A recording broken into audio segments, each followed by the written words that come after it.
it chapter by chapter, one bite at a time.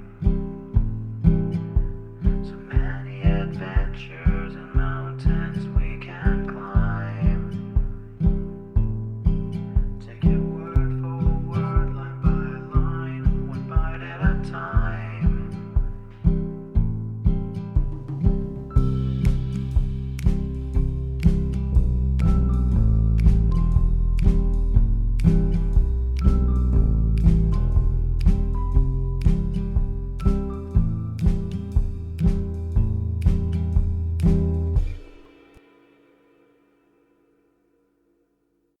Welcome to Bite at a Time Books, where we read you your favorite classics one bite at a time. My name is Bree Carlile, and I love to read, and wanted to share my passion with listeners like you. If you want to know what's coming next and vote on upcoming books, sign up for our newsletter at biteatatimebooks.com. You'll also find our new t-shirts in the shop, including podcast shirts and quote shirts from your favorite classic novels. Be sure to follow my show on your favorite podcast platform so you get all the new episodes. You can find most of our links in the show notes. But also our website, biteatatimebooks.com, includes all of the links for our show, including to our Patreon to support the show, and YouTube, where we have special behind the narration of the episodes. We're part of the Bite at a Time Books Productions Network. If you'd also like to hear what inspired your favorite classic authors to write their novels, and what was going on in the world at the time, check out the Bite at a Time Books Behind the Story podcast, wherever you listen to podcasts. Please note, while we try to keep the text as close to the original as possible, some words have been changed to honor the marginalized communities who've identified the words as harmful, and to stay in alignment with Bite at a Time Books' brand values. Today we'll be continuing The Life and Adventures of Robinson Crusoe by Daniel Defoe. Chapter 17, Visit of Mutineers.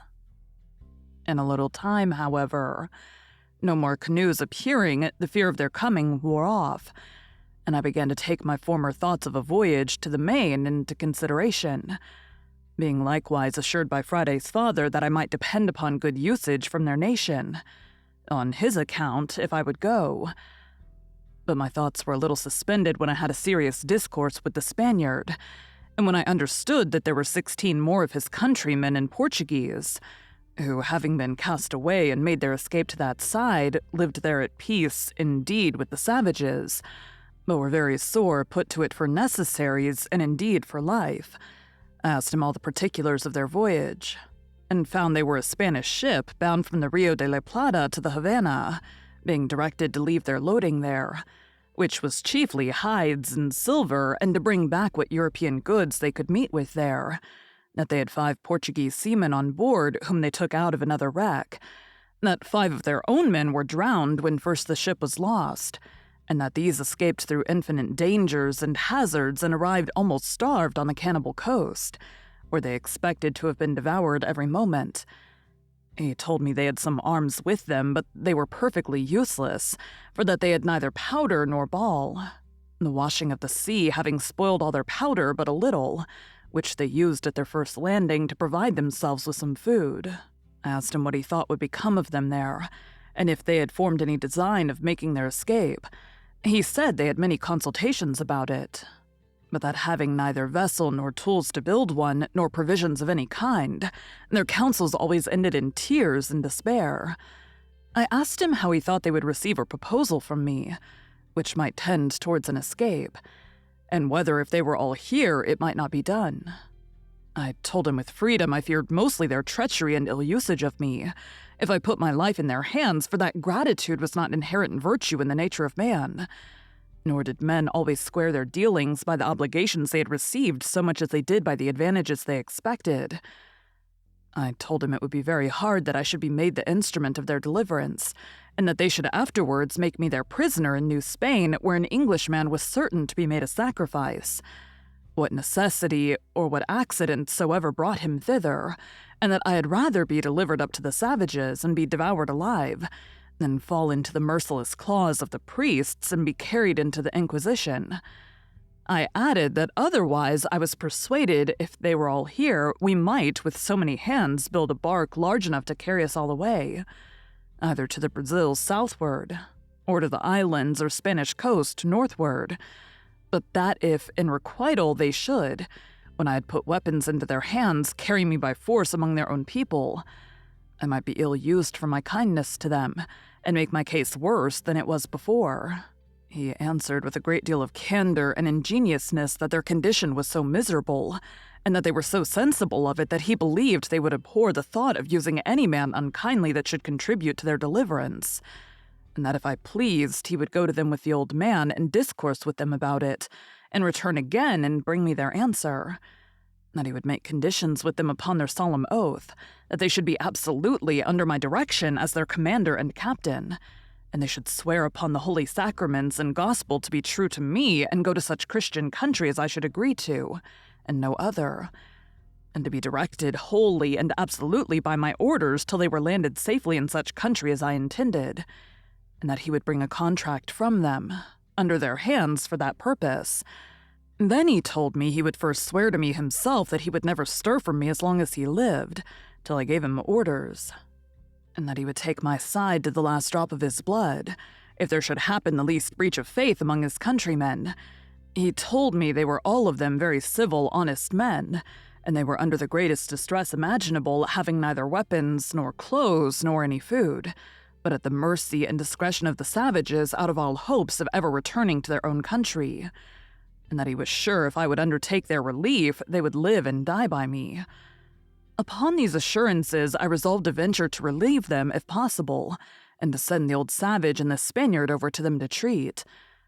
By when we had got all things in readiness to go, the Spaniard himself started an objection, which had so much prudence in it on one hand, and so much sincerity on the other hand, that I could not but be very well satisfied in it, and by his advice put off the deliverance of his comrades for at least half a year.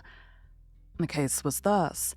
He had been with us now about a month, during which time I had let him see in what manner I had provided, with the assistance of Providence, for my support, and he saw evidently what stock of corn and rice I had laid up, which, though it was more than sufficient for myself, yet it was not sufficient without good husbandry for my family.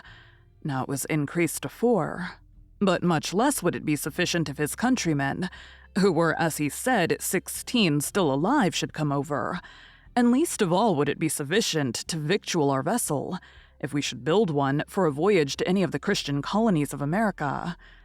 So he told me he thought it would be more advisable to let him and the other 2 dig and cultivate some more land, as much as I could spare seed to sow, and that we should wait another harvest, that we might have a supply of corn for his countrymen, when they should come, for want might be a temptation for them to disagree, or not to think themselves delivered otherwise than out of one difficulty into another.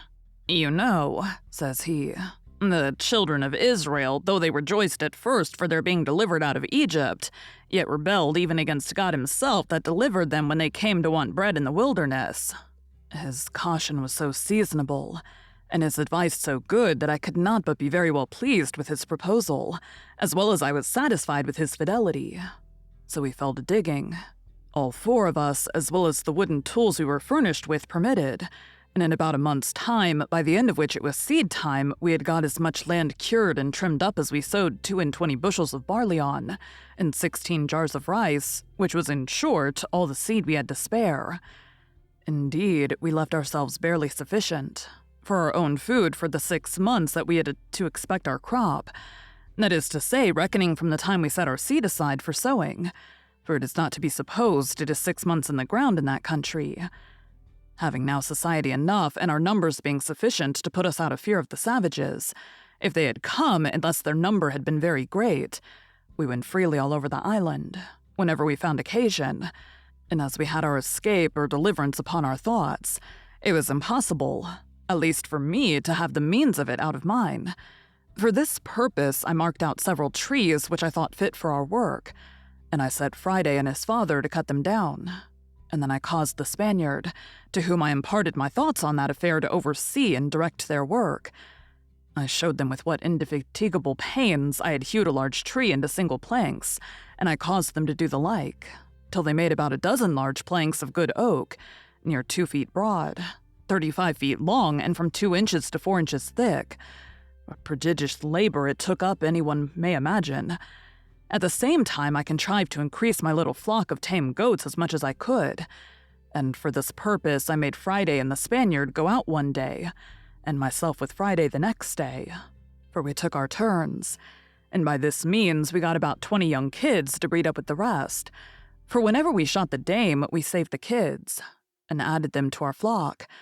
But above all, the season for curing the grapes coming on, I caused such a prodigious quantity to be hung up in the sun, that I believe, had we been on Alicante, where the raisins of the sun are cured, we could have filled 60 or 80 barrels, and these, with our bread, formed a great part of our food. Very good living, too, I assure you, for they're exceedingly nourishing. It was now harvest, and our crop in good order. It was not the most plentiful increase I had seen in the island, but however, it was enough to answer our end, for from 22 bushels of barley we brought in and thrashed out above 220 bushels, and the like in proportion of the rice, which was store enough for our food to the next harvest, through all the 16 Spaniards had been on shore with me. Or, if we had been ready for a voyage, it would very plentifully have victualled our ship to have carried us to any part of the world, that is to say, any part of America. When we had thus housed and secured our magazine of corn, we fell to work to make more wickerware, great baskets in which we kept it, and the Spaniard was very handy and dexterous at this part, and often blamed me that I did not make some things for defense of this kind in work, but I saw no need of it. And now, having a full supply of food for all the guests I expected, I gave the Spaniard leave to go over to the main to see what he could do with those he had left behind him there. I gave him a strict charge not to bring any man who would not first swear in the presence of himself and the old savage that he would in no way injure, fight with, or attack the person he should find in the island, who was so kind as to send for them in order for their deliverance, but that they would stand by him and defend him against all such attempts, and wherever they went would be entirely under and subjected to his command, and that this should be put in writing, and signed in their hands. How they were to have done this when I knew they had neither pen nor ink was a question which we never asked. Under these instructions, the Spaniard and the old savage, the father of Friday, went away in one of the canoes which they might be said to have come in, or rather were brought in, when they came as prisoners to be devoured by the savages. I gave each of them a musket with a firelock on it, and about 8 charges of powder and ball, charging them to be very good husbands of both, and not to use either of them but upon urgent occasions. This was a cheerful work, being the first measures used by me in view of my deliverance for now 27 years and some days. I gave them provisions of bread and of dried grapes, sufficient for themselves for many days, and sufficient for all the Spaniards.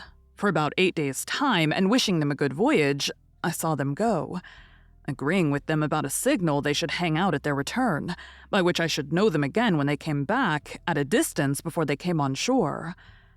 They went away with a fair gale on the day that the moon was at full, by my account in the month of October, but as for an exact reckoning of days, after I had once lost it, I could never recover it again, nor had I kept even the number of years so punctually as to be sure I was right, though as it proved when I afterwards examined my account, I found I had kept a true reckoning of years. It was no less than 8 days I had waited for them, when a strange and unforeseen accident intervened, of which the like has not, perhaps, been heard of in history. I was fast asleep in my hutch one morning, when my man Friday came running into me and called aloud, "Master, master, they are come, they are come!" I jumped up, and regardless of danger, I went as soon as I could get my clothes on through my little grove, which, by the way, was by this time grown to be a very thick wood.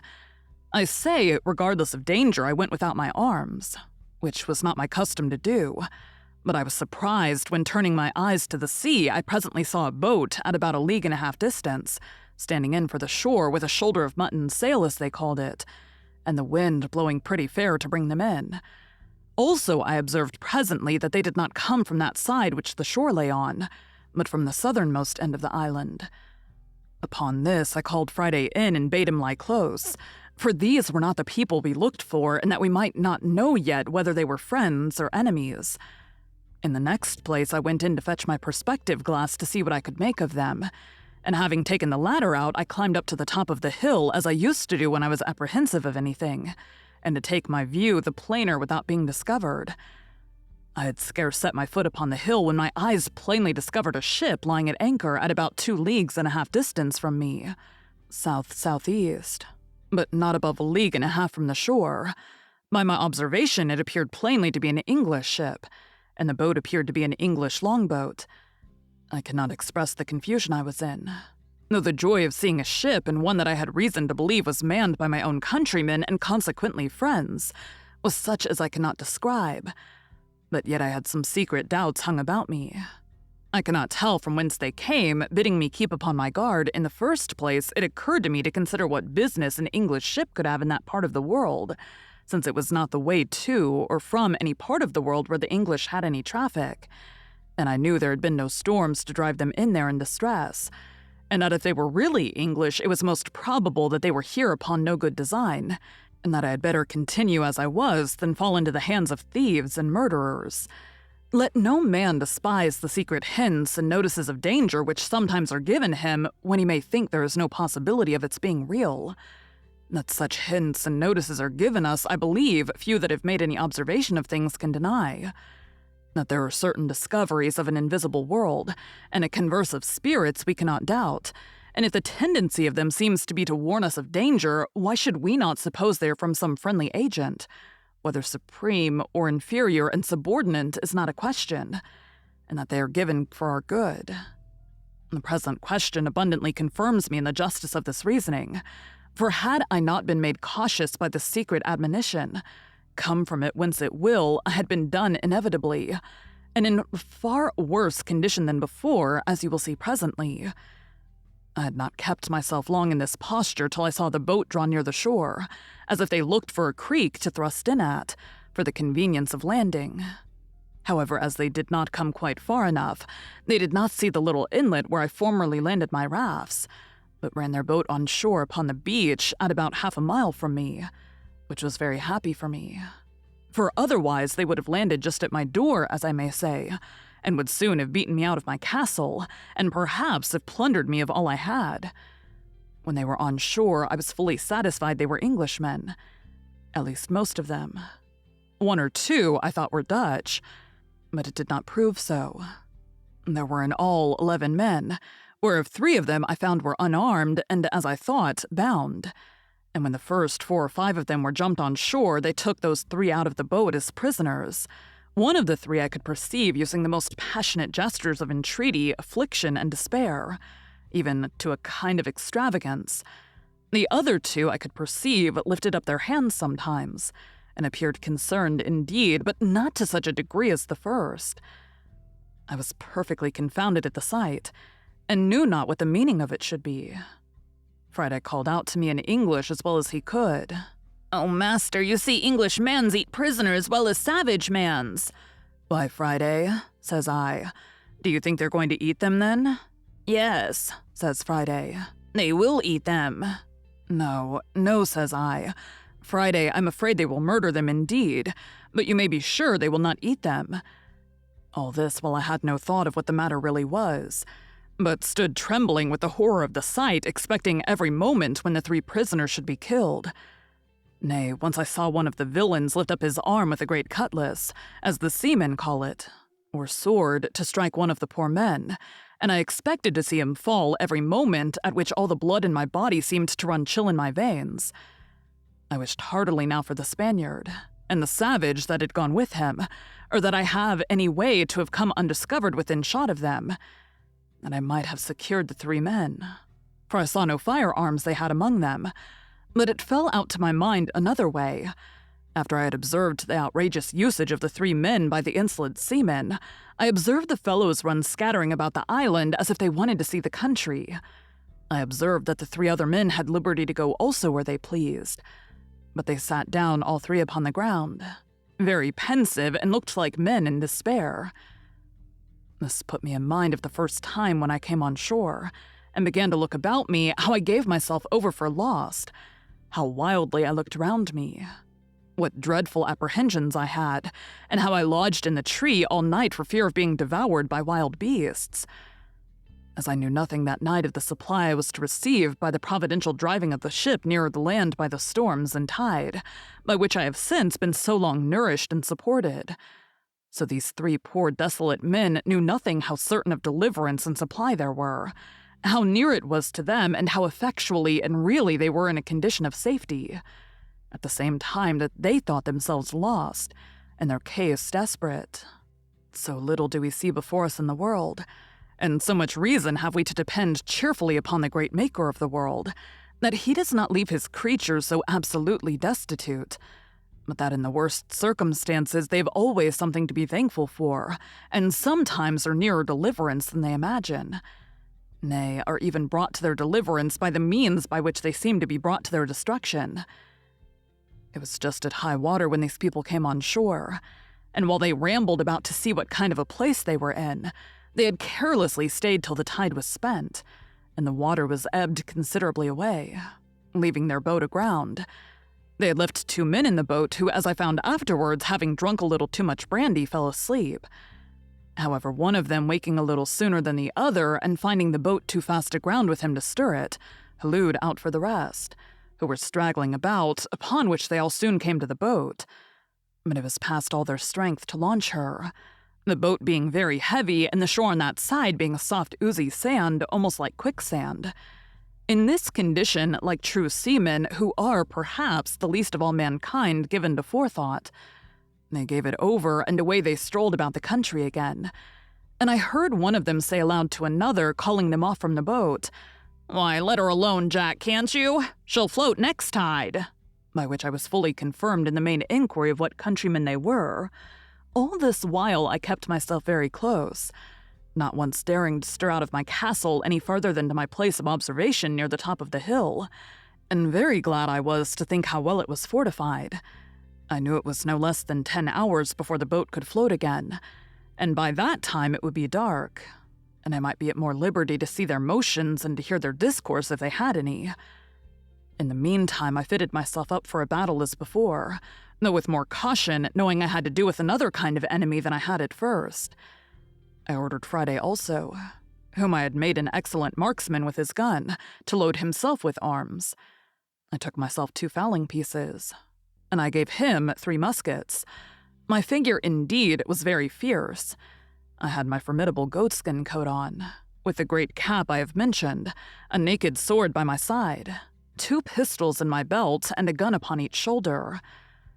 It was my design, as I said above, not to have made any attempt till it was dark. But about 2 o'clock, being the heat of the day, I found that they were all gone straggling into the woods, and as I thought, laid down to sleep. The 3 poor distressed men, too anxious for their condition to get any sleep, had, however, sat down under the shelter of a great tree, at about 1/4 of a mile from me, and as I thought, out of sight of any of the rest. Upon this, I resolved to discover myself to them, and learn something of their condition. Immediately, I marched as above, my man Friday at a good distance behind me, as formidable for his arms as I, but not making quite so staring a spectre-like figure as I did. I came as near them undiscovered as I could, and then before any of them saw me, I called aloud to them in Spanish, "What are ye, gentlemen?" They started up at the noise, but were 10 times more confounded when they saw me and the uncouth figure that I made. They made no answer at all, but I thought I perceived them just going to fly from me when I spoke to them in English. "Gentlemen," said I, "do not be surprised at me. Perhaps you may have a friend near when you did not expect it." "He must be sent directly from heaven, then," said one of them very gravely to me, and pulling off his hat at the same time to me, "for our condition is past the help of man." "All help is from heaven, sir," said I. "But can you put a stranger in the way to help you? For you seem to be in some great distress. I saw you when you landed, and when you seemed to make application to the brutes that came with you, I saw one of them lift up his sword to kill you." The poor man, with tears running down his face and trembling, looking like one astonished, returned, "Am I talking to God or man? Is it a real man or an angel?" "Be in no fear about that, sir," said I. "If God had sent an angel to relieve you, he would have come better clothed and armed after another manner than you see me. Pray, lay aside your fears. I am a man, an Englishman, and disposed to assist you. You see, I have one servant only. We have arms and ammunition. Tell us freely, can we serve you? What is your case?" "Our case, sir," said he, "is too long to tell you while our murderers are so near us. But in short, sir, I was commander of that ship. My men have mutinied against me. They have been hardly prevailed on not to murder me, and at last have set me on shore in this desolate place with these 2 men with me. One my mate, the other a passenger. We were expected to perish, believing the place to be uninhabited, and know not yet what to think of it." "Where are these brutes, your enemies?" said I. "Do you know where they are gone?" "There they lie, sir," said he, pointing to a thicket of trees. "My heart trembles for fear they have seen us and heard you speak. If they have, they will certainly murder us all." "Have they any firearms?" said I. He answered, "They had only 2 pieces, one of which they left in the boat." "Well then," said I, "leave the rest to me. I see they are all asleep. It is an easy thing to kill them all, but shall we rather take them as prisoners?" He told me there were 2 desperate villains among them, that it was scarce safe to show any mercy to, but if they were secured, he believed all the rest would return to their duty. I asked him which they were. He told me he could not at that distance distinguish them, but he would obey my orders in anything I would direct. "Well," says I, "let us retreat out of their view or hearing, lest they awake, and we will resolve further." So they willingly went back with me, till the woods covered us from them. "Look you, sir," said I, "if I venture upon your deliverance, are you willing to make 2 conditions with me?" He anticipated my proposals by telling me that both he and the ship, if recovered, should be wholly directed and commanded by me in everything. And if the ship was not recovered, he would live and die with me in what part of the world soever I would send him, and the 2 other men said the same. "Well," says I, "my conditions are but 2. First, that while you stay in this island with me, you will not pretend to any authority here, and if I put arms in your hands, you will upon all occasions give them up to me and do no prejudice to me or mine upon this island, and in the meantime be governed by my orders. Secondly, that if the ship is or may be recovered, you will carry me and my man to England passage free." He gave me all the assurances that the invention of faith of man could devise that he would comply with these most reasonable demands, and besides would owe his life to me and acknowledge it upon all occasions as long as he lived. "Well then," said I, "here are 3 muskets for you, with powder and ball. Tell me next what you think is proper to be done." He showed all the testimonies of his gratitude that he was able, but offered to be wholly guided by me. I told him I thought it was very hard venturing anything, but the best method I could think of was to fire on them at once as they lay, and if they were not killed at the first volley and offered to submit, we might save them, and so put it wholly upon God's providence to direct the shot. He said very modestly that he was loath to kill them if he could help it, but that those 2 men were incorrigible villains and had been the authors of all the mutiny in the ship, and if they escaped, we should be undone still, for they would go on board and bring the whole ship's company and destroy us all. "Well then," says I, "necessity legitimates my advice, for it is the only way to save our lives." However, seeing him still cautious of shedding blood, I told him they should go themselves and manage as they found convenient. In the middle of this discourse, we heard some of them awake, and soon after we saw 2 of them on their feet. I asked him if either of them were the heads of the mutiny. He said, "No." "Well then," said I, "you may let them escape, and Providence seems to have awakened them on purpose to save themselves. Now," says I, "if the rest escape you, it is your fault." Animated with this, he took the musket I had given him in his hand, and a pistol in his belt, and his 2 comrades with him, with each a piece in his hand. And the 2 men who were with him going first made some noise, at which one of the seamen who was awake turned about, and seeing them coming, cried out to the rest. But it was too late then. For the moment he cried out, they fired. I mean the 2 men, the captain wisely reserving his own piece. They had so well aimed their shot at the men they knew that one of them was killed on the spot, and the other very much wounded. But not being dead, he started up on his feet, and called eagerly for help to the other. But the captain, stepping to him, told him it was too late to cry for help. He should call upon God to forgive his villainy, and with that word knocked him down with the stock of his musket, so that he never spoke more. There were 3 more in the company, and one of them was slightly wounded.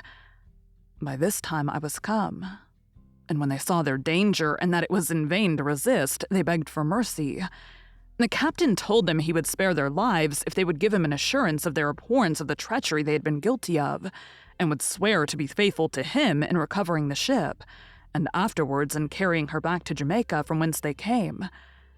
They gave him all the protestations of their sincerity that could be desired, and he was willing to believe them and spare their lives, which I was not against, only that I obliged him to keep them bound hand and foot while they were on the island.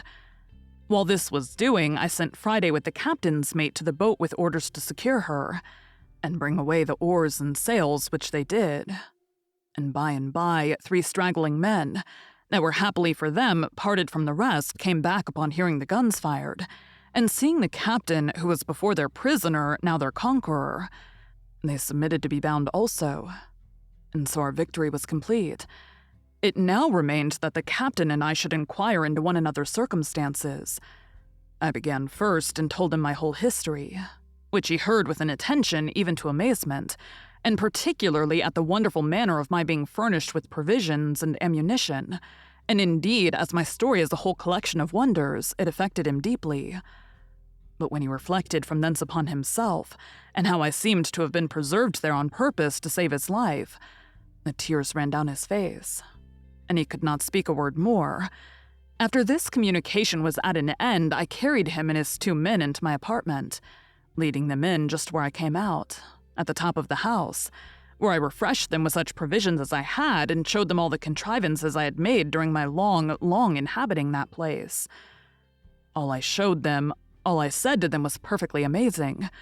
But above all, the captain admired my fortification and how perfectly I had concealed my retreat with a grove of trees, which having been now planted nearly 20 years, and the trees growing much faster than in England, was become a little wood, so thick that it was impassable in any part of it. But at that one side where I had reserved my little winding passage into it, I told him this was my castle and my residence, but that I had a seat in the country, as most princes have, whither I could retreat upon occasion, and I would show him that too another time. But at present our business was to consider how to recover the ship. He agreed with me as to that, but told me he was perfectly at a loss what measures to take, for that there were still 26 hands on board, who, having entered into a cursed conspiracy by which they had all forfeited their lives to the law, would be hardened in it now by desperation, and would carry it on, knowing that if they were subdued, they would be brought to the gallows as soon as they came to England, or to any of the English colonies, and that therefore there would be no attacking them with so small a number as we were. I mused for some time on what he had said, and found it was a very rational conclusion, and that therefore something was to be resolved on speedily, as well to draw the men on board into some snare for their surprise, as to prevent their landing upon us and destroying us. Upon this, it presently occurred to me that in a little while the ship's crew, wondering what was become of their comrades and of the boat, would certainly come on shore in their other boat to look for them, and that then perhaps they might come armed and be too strong for us. This he allowed to be rational.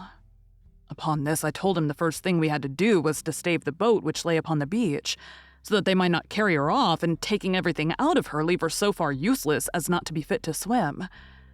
Accordingly, we went on board, took the arms which were left on board out of her, and whatever else we found there, which was a bottle of brandy and another of rum, a few biscuit cakes, a horn of powder, and a great lump of sugar in a piece of canvas. The sugar was 5 or 6 pounds, all which were very welcome to me, especially the brandy and sugar, of which I had had none left for many years. When we carried all these things on shore, the oars, mast, sail, and rudder of the boat were carried away before, we knocked a great hole in her bottom, that if they had come strong enough to master us, yet they could not carry off the boat. Indeed, it was not much in my thoughts that we could be able to recover the ship. But my view was that if they went away without the boat, I did not much question to make her again fit to carry as to the Leeward Islands, and call upon our friends, the Spaniards, in my way, for I had them still in my thoughts. Thank you for joining Bite at a Time Books today, while we read a bite of one of your favorite classics. Again, my name is Bree Carlile, and I hope you come back tomorrow for the next bite of the life and adventures of Robinson Crusoe. Don't forget to sign up for our newsletter at biteatatimebooks.com and check out the shop. You can check out the show notes or our website, biteatatimebooks.com, for the rest of the links for our show. We'd love to hear from you on social media as well.